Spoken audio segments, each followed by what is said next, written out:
It looks like Naomi is headed back to WWE, plus a debut announced for TNA, so much more. Don't forget, we're giving away this championship belt at 100,000 subscribers, so go ahead and click subscribe today.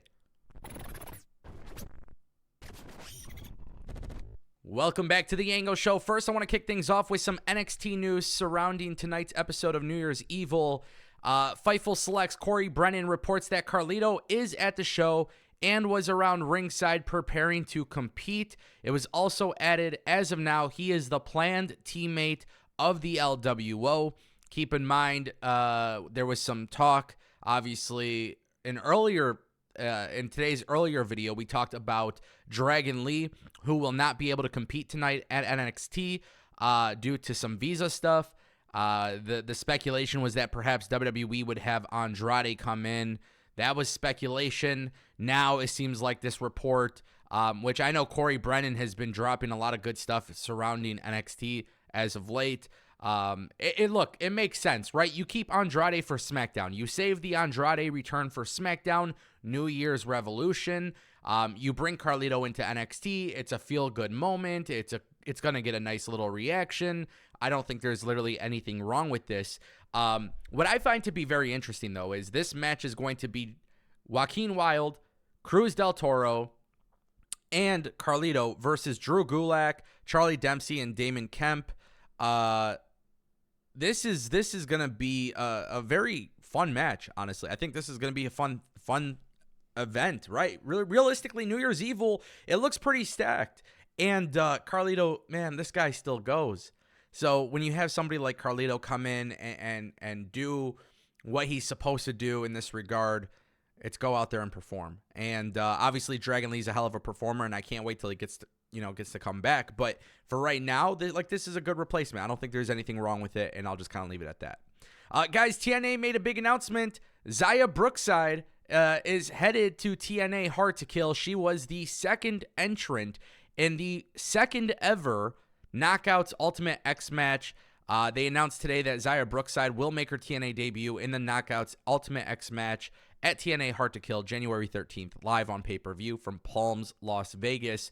And there's actually a very significant reason as to why I'm even discussing this. Truth be told, Xia Brookside worked in WWE, more specifically WWE NXT UK. And this isn't the only NXT UK talent that has found their way into TNA. TNA is doing something, clearly. They have a very interesting approach when it comes to finding talent from the UK. Obviously, TNA remains very popular in the UK, but it is very clear they have some sort of strategy going into this pay-per-view by bringing in a bunch of UK talent. First and foremost, they've signed Leon Slater this past year, who's expected to be in TNA in 2024. Leon Slater is an indie wrestling standout. Xia Brookside, Trent Seven, Danny Luna. Obviously, Subculture has been in the mix with TNA as of late as well. There is some sort of strategy here for TNA, and quite honestly, I'm excited to see what actually transpires here. This is the second ever Ultimate X match for the Knockouts division, and Giselle Shaw and Xia Brookside have both been confirmed for this match. Now, what intrigues me here more than anything is that TNA, we know there's a lot of free agents. We know that this is the revival of the TNA brand. TNA is going to have surprises, but they're okay with announcing things ahead of time, which I genuinely appreciate as a fan because, yeah, we are going to see some new faces in this company.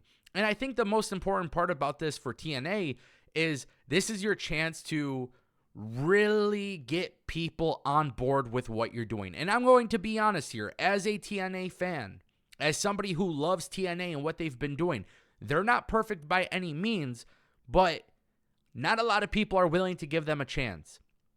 TNA has to get people on board. In order to do that, you have to announce certain things ahead of time.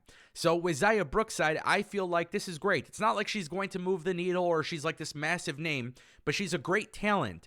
And now you're going to start creating some excitement for this match by announcing people ahead of time. I really don't see how there's anything wrong with that strategy whatsoever. But the last thing I want to mention too, TNA will continue to announce more participants throughout the week. So I will keep you guys updated with this. But will WWE Any of those talent that were released from WWE, will any of them find their way into TNA? That is something to pay attention to. You know, Dana Brooke is somebody that's been rumored. Who else do we see next? What do you guys think? Let me know down below. And that brings us to today's video main event topic. Naomi appears to be leaving TNA. According to Fightful Select, sources within WWE and TNA tell Fightful Select they expect Trinity Fatu, aka Naomi, to return to WWE, barring any unforeseen circumstances. WWE has reportedly had long major interest in bringing her back, and now it looks like this happens to be the case. There is a lot of stuff that needs to be said here. I am a very big fan of Naomi. And I'm a very big fan of what TNA has done with Naomi. And actually, truth be told, I feel a little bit sad for TNA, considering how great Naomi has been in their company. This was a company who presented Trinity Fatu the way we all know she should be perceived, a star. But also at the same time, too, I am very excited about the possibility of her being back in WWE. I can't lie.